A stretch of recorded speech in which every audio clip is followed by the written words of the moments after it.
Now I'll teach you about the solar energy devices. As already told that solar energy is a pollution free energy and also a free of cost. So there are the few devices which works on the solar energy. Now solar energy, as I told, is a renewable devices and also a sun that gives that is an ultimate source of energy. The main source of all the energy is a sun, that provides by the sun. Now there are so many devices which works on the light which are produced by the sun. Sun gives us heat and the light energy. So the light energy sun that produced directly we can use in few of the devices. Those devices which works on the sunlight as a fuel is called a solar energy devices. For example, solar cooker, solar water heater and solar cell. In these devices, the solar energy, we try to concentrate. All the sun gives the energy, gives heat and light energy on the complete earth, but that is distributed. We have to concentrate. So these devices, in this device we concentrate the solar energy so that the temperature at a particular place will increase and the object will heat up early. Now this is a solar cooker. This is a completely box, like a suitcase. Now this outer part is a insulating, that is plastic body. This is a complete solar cooker. Fine. We have this adjustment rod so that we can adjust. This main consists of this is a plane mirror. This mirror is used to reflect the sunlight so that it will fall on this one, and after reflecting it will fall on this. Now this one is a box. Let's open this one. This contains 4 boxes. From inside, this is completely black in color, so that because black color absorbs large amount of the heat. The 4 boxes are given along with this one. These boxes are made up of the copper, but from and it's like this, and this outside, from outside this is completely blackened, as this is using since last so many years. So a small portion of the color is removed. Otherwise, this is completely black. Fine. So once we put the material inside the box, we put water, or we put pulses, or we put rice. We close this one. We close this one, and with this glass we put it like this, and it will remain inside for 3 to 4 hours. After absorbing the heat will remain, sunlight heat remain inside, and this black color absorb heat and the food is prepared.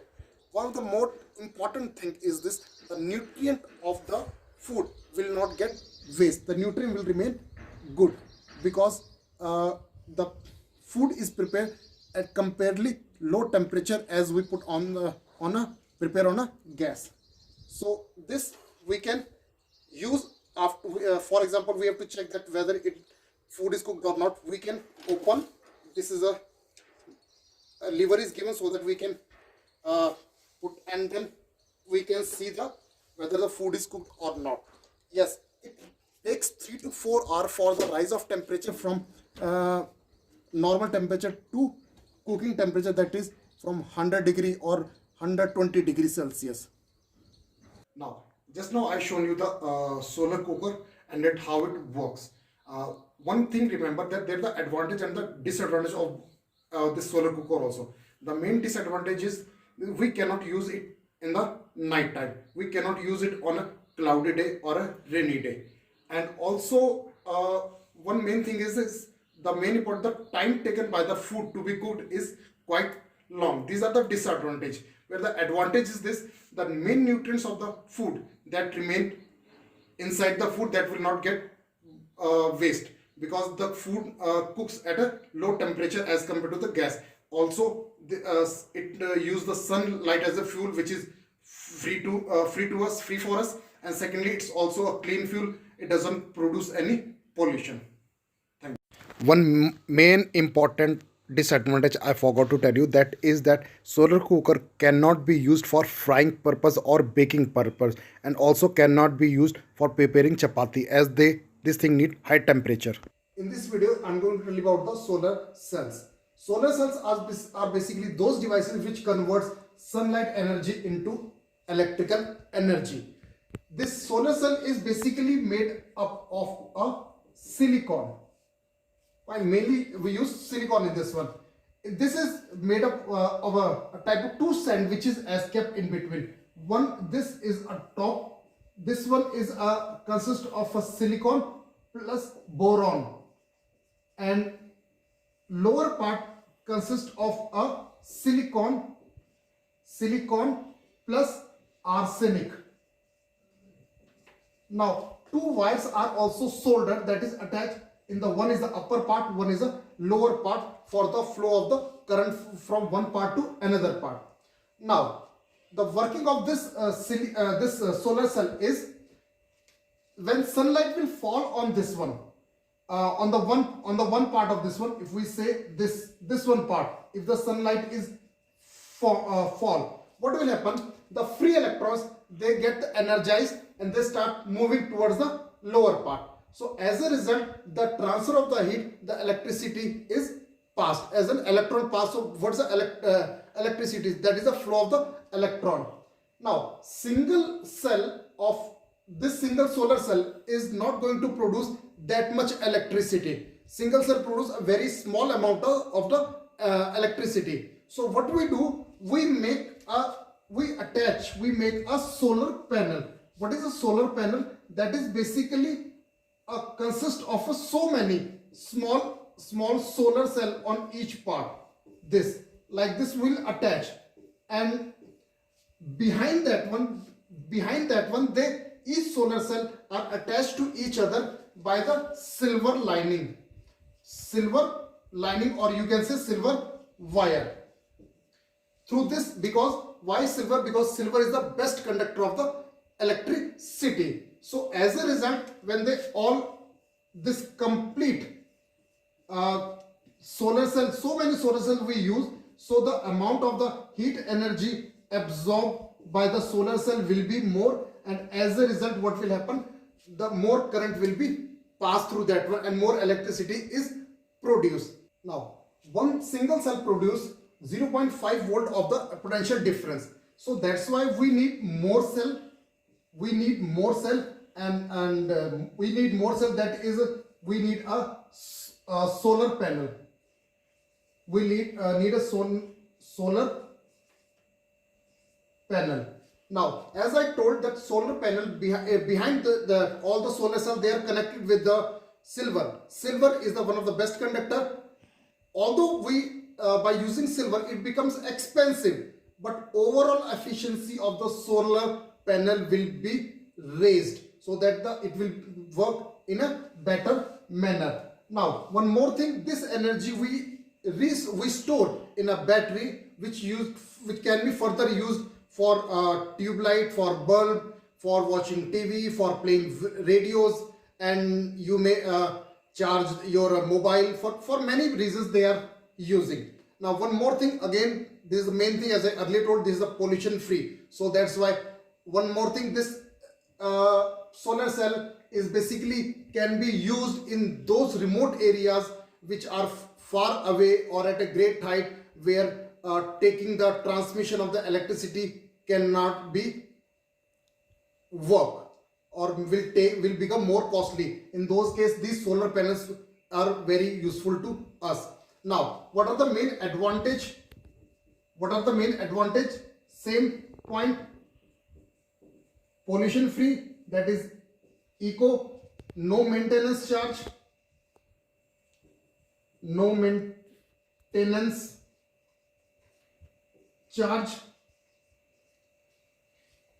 and next is free sunlight. You people get free sunlight.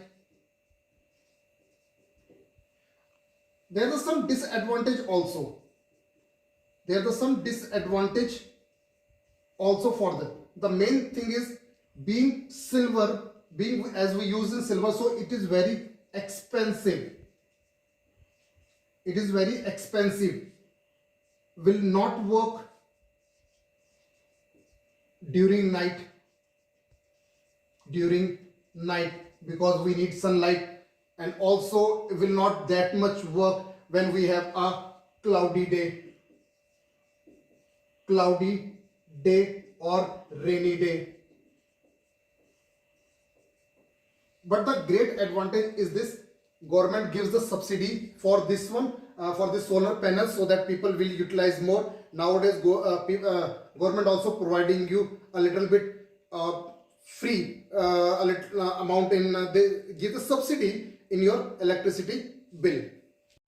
Now I'm going to tell you about the use of the solar cells. These solar cells we use in the artificial satellites and also in the space probes. Next, they are as using an electricity in the remote area where the transmission line is not possible. Also used for the transmission of the radios and the TV programs in remote areas.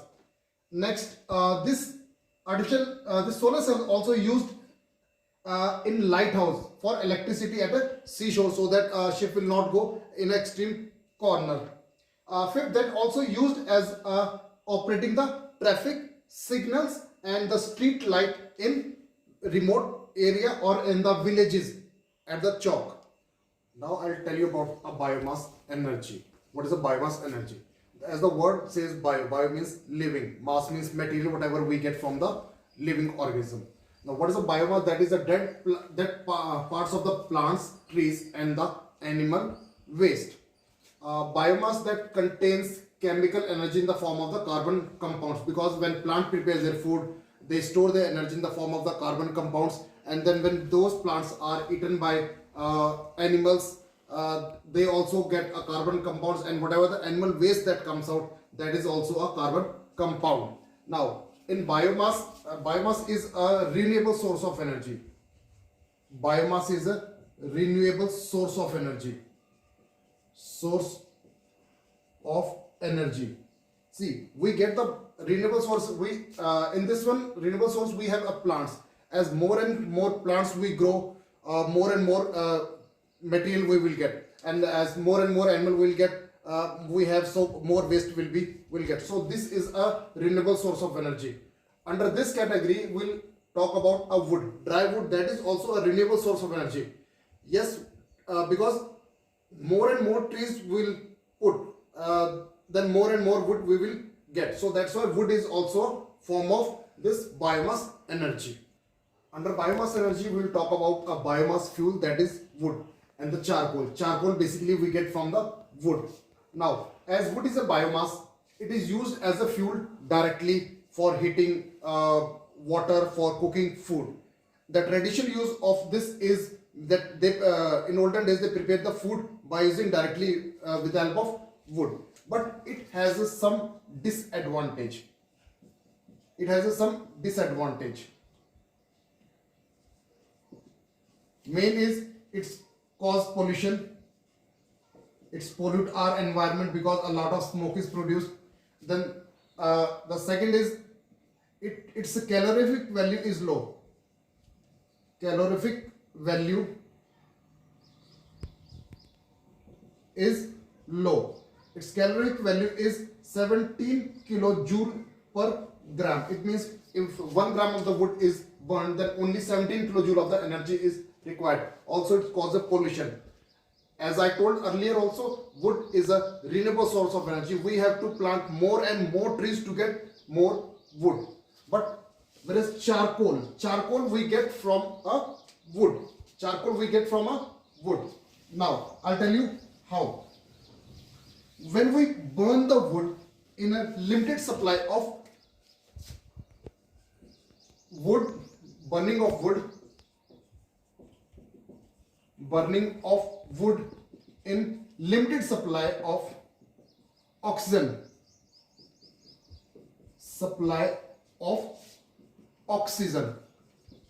so in that case water and volatile liquid that removes. When we burn the wood in limited supply of oxygen, then water and the other volatile liquid that removes whatever the residue left, that is known as a charcoal. that is known as charcoal. And charcoal has a very good fuel as compared to the wood. Now, the advantages of the charcoal. The main advantage of the charcoal is its high calorific value. The caloric value of the wood is 17 kilojoule, whereas the caloric value of the charcoal is double that of wood. That is nearby 34 kilojoule of energy is released in burning of per gram of the charcoal. Secondly, it doesn't produce smoke, and secondly is easy to handle. Whatever the in all the fields, whatever is the advantage, this basically main is high calorific value, pollution free, that doesn't produce smoke, and also easy to handle. These are the main points which you will get in all the types of the fuel which are good. Now, in this, I will tell you about the cow dung biomass. What is a cow dung? Cow dung is also a biomass. That is a waste of the cattle. That waste we get from cows and buffalo. In village, in traditional way, or still at a few places, we have seen that they directly put that cow dung, which is a little bit contains semi-solid. They dry and then they put in that chulha where they prepare their food. Fine. So cow dung, whenever they get burned, they produce lot of smoke. Fine. Also left with a residue. Whenever they get burned, they left with residue, and also the low calorific value,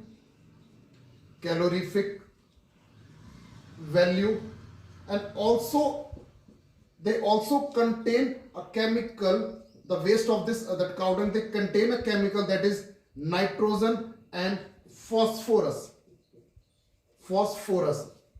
So which are basically are the two important element for the soil. So when they get burned in the burning of the cow dung, the element also get waste. So if we get biogas from the waste of this cow dung and other agriculture waste, so in compared to cow dung, biogas is basically a very good fuel, and that is having a high calorific value, does not left residue, and also does not pollute the environment.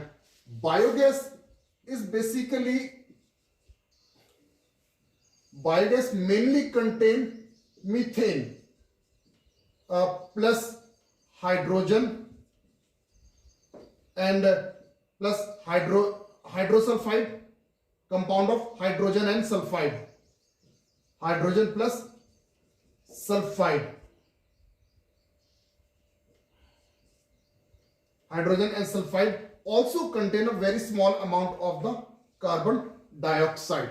But still, biogas, it is easy to use, easy to handle, and a very good and clean fuel, and also an environment friendly. Now I'll tell you about a biogas plant. Biogas, the gas which we get from the cow dung and other agriculture waste. This complete is a diagram for a biogas. Now, this is a basic. This line shows the ground level. This all complete thing is underground. Fine. This blocks, wherever you see the blocks, these are the walls which are made out of the bricks. Now, in this one, this is a mixing tank. This is an inlet chamber. Now, from here we put the slurry inside. What is slurry? Slurry is cow dung plus water. Along with the cow dung, we also use human feces, that is human waste, plus daily kitchen waste, that the piece of the vegetables, and also the dry leaves and the other agriculture waste also we can use. Now, as much amount of the material we'll put, that is cow dung and all, that much amount of the water is to be mixed. This is basically a mixing tank. Here the cow dung and the water that will be mixed, that we made a slurry. From slurry, this will enter. This is the inlet chamber. This will get entered, and remain in this dome, remain in this box minimum for the 50 to 60 days. For 50 to 60 days, we need, if the very first time we are putting the slurry, so then after 60 days we'll get the gas. What happened in this one? This is completely free from oxygen. There is no inlet of the oxygen. So in absence of oxygen, anaerobic bacteria, microorganism, they degrade this one, and as a result the gas will be produced. This is a dome and this is the outlet of the gas. This is the outlet for the gas which goes in kitchen and for the other, maybe for the pipe, through pipe. And this is basically a valve. This is a valve which controls the amount of the gas to be. And this gas, wherever we want to use for the kitchen, for lighting, for making food, wherever, sir. Now, whatever the slurry is left, that's what, when the gas is produced inside this chamber, this gas basically applies a pressure. This gas applies a pressure on the slurry, which makes slurry to move out. And this is the outlet tank. This is the outlet tank. Slurry goes from here with the pressure in this outlet. This outlet, whatever material we'll get, we call it as a manure, and we can use this manure in our fields for the production of the crops, for the fertility of our soil. Now, once it becomes in operation, so daily we can put slurry from there, and then on the regular basis, and then we can get the gas for our use. Now I'll tell you about the use of the biogas. The main use of the biogas is for cooking. Why? Because it is a good fuel which is having a high caloric value, does not produce any pollution, harmful gases, does not produce any harmful gases, easy to store in that dome, and also it is used for lighting purpose, for the street lighting and the house lighting. Next, it is good, it is also used for to run the engines, the small engine like generator motor. Then also it is used as a fuel to generate the electricity.